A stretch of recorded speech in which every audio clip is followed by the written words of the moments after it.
Assalamualaikum warahmatullahi wabarakatuh. Selamat pagi anak-anak.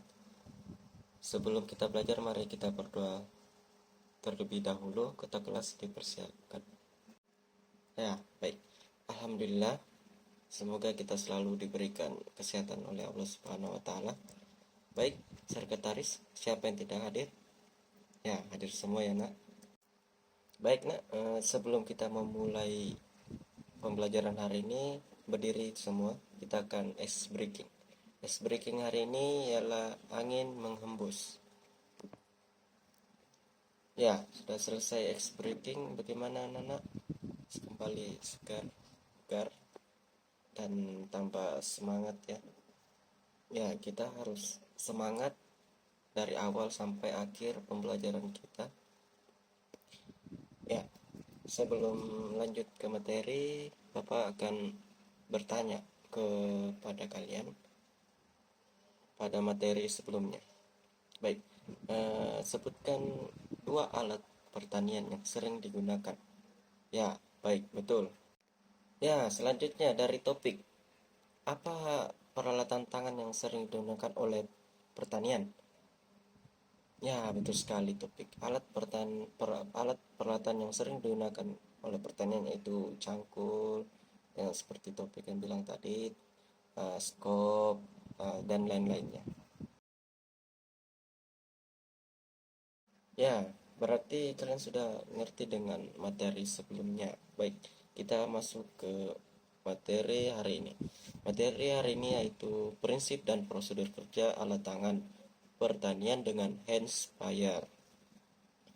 Adapun tujuannya pembelajaran hari ini itu mengenal peralatan tangan, kedua penyemprotan hand sprayer.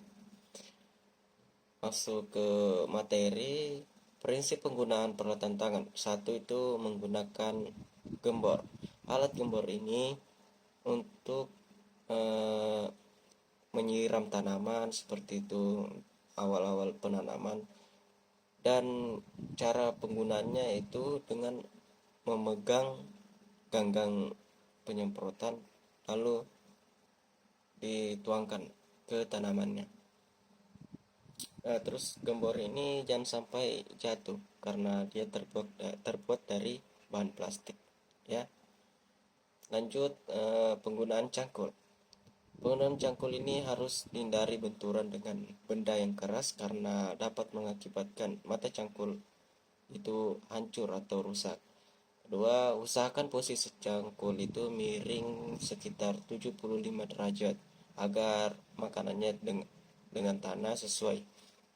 Yang ketiga itu ambil tanah sedikit demi sedikit, jangan banyak-banyak karena kalau banyak-banyak itu bisa membuat cangkulnya patah gitu. Yang keempat itu bersihkan tanah yang melengket pada mata cangkul. Kalau tidak dibersihkan biasanya cangkulnya itu tumpul kalau ada sisa-sisa tanah atau rumput-rumput begitu. Lanjut, yang ketiga itu menggunakan garpu tanah. Garpu ini kondisi tanah yang akan digarpu dengan keadaan lembab, tidak becek, karena kalau becek tidak bisa terambil tanahnya. Lanjut, materi keempat itu menggunakan skop. Skop ini harus terhindar dari mata skop oleh benturan batu karena mata skop itu agak sedikit lembut ya, tidak bisa digunakan kepada benda-benda yang keras gitu. Usahakan pengambilan dari bagian atas ke bawah. Jadi dalam penggunaan cangkul itu mengambil tanah itu dari atas terus ditusuk ke bawah baru dicungkir.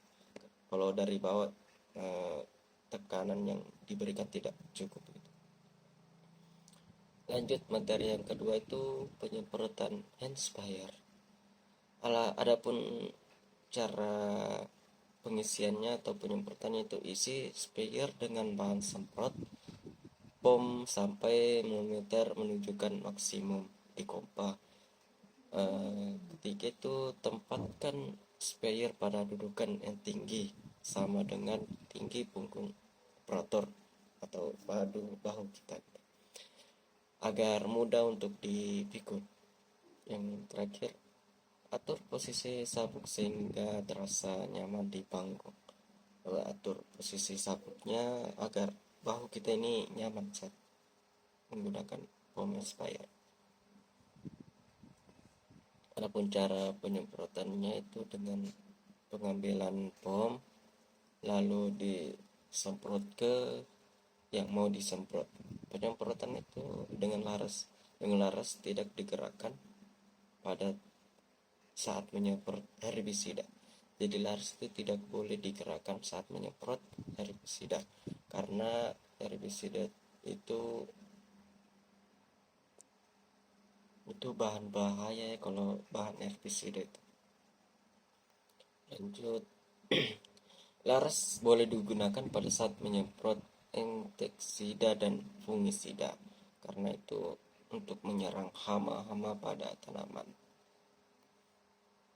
Kalau menyemprot dengan motor sprayer yang paling diperhatikan yaitu arah angin, karena kalau kita menyemprot dengan berlawanan arah angin maka itu udara akan masuk ke hidung, ke wajah, itu sangat berbahaya. Lanjut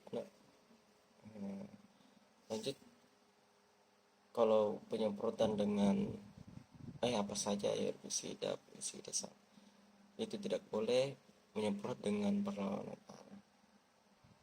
Baik anak-anak, materi Bapak cukup sampai di sini. Kalau ada yang tidak mengerti silakan bertanya ataupun yang ingin saling sharing apakah ada yang menjanggal di pikiran anak-anak sekalian. Ya, baik, kalau tidak ada pertanyaan, Bapak akan memberikan tugas kepada kalian, yaitu dengan membuat resume. Yang pertama, resume dari materi yang tadi. Yang kedua itu kalian coba jelaskan kembali alat-alat peralatan tangan apa saja yang belum Bapak jelaskan di materi sebelumnya yang tadi. Terus cara penggunaan foam sprayer yang manual itu cara-caranya saja. Minggu depan Bapak akan periksa ya. Baik, kalau tidak ada yang bertanya, silakan kalian menyimpulkan apa-apa saja materi yang Bapak sudah sampaikan. Ya, baik, topik, silakan. Ya, betul sekali. Atau ada yang lain? Ya, Chandra, silakan. Ya, betul. Oke, jadi yang kalian sebutkan tadi itu dari peralatan tangan, cara penggunaannya, dan cara penggunaan penyemprotan expired itu sudah betul ya. Jadi Bapak sangat berterima kasih kepada kalian karena sudah terus semangat sampai akhir untuk mengikuti mata pelajaran Bapak hari ini ya. Ya, jangan lupa tugasnya minggu depan dikumpul ya. Bapak akan periksa satu-satu. Bella, kayaknya waktunya sudah habis juga. Kita tutup sampai sekian. Wassalamualaikum warahmatullahi wabarakatuh.